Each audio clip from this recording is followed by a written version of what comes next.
Sissa d-deputati tal-Partit Nazzjonalista tkellmu f'mozzjoni ta' sfiduċja fil-gvern preżenti mingħajr lanqas biss għamlu proposta waħda ta' gvern alternattiv. Id-diskorsi tagħhom kienu ddominati minn attakki kontinwi lejn il-Prim Ministru u l-gvern li jmexxi. It's time to go. Dan hu mument traġiku għal pajjiżna.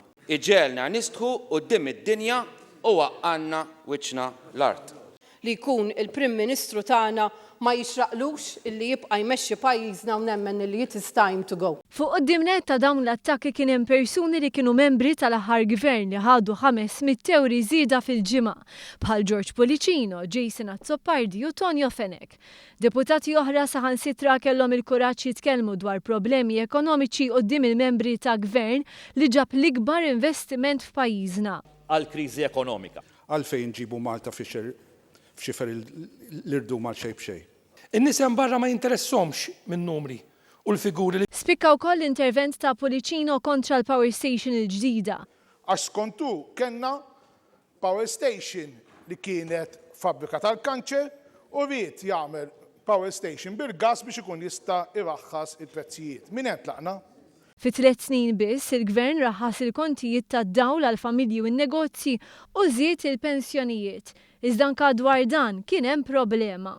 U dan minkejja il-ftaħir u minkejja il-gideb illi qed jigdeb fuq iż-żidiet illi qed jagħtihom. U l-bambin biss jaf x'se tagħmel il-gvern biex jgħin lil nies vulnerabbli. Bħal pereżempju iż-żieda fil-pensjoni tal-persuni b'diżabilità.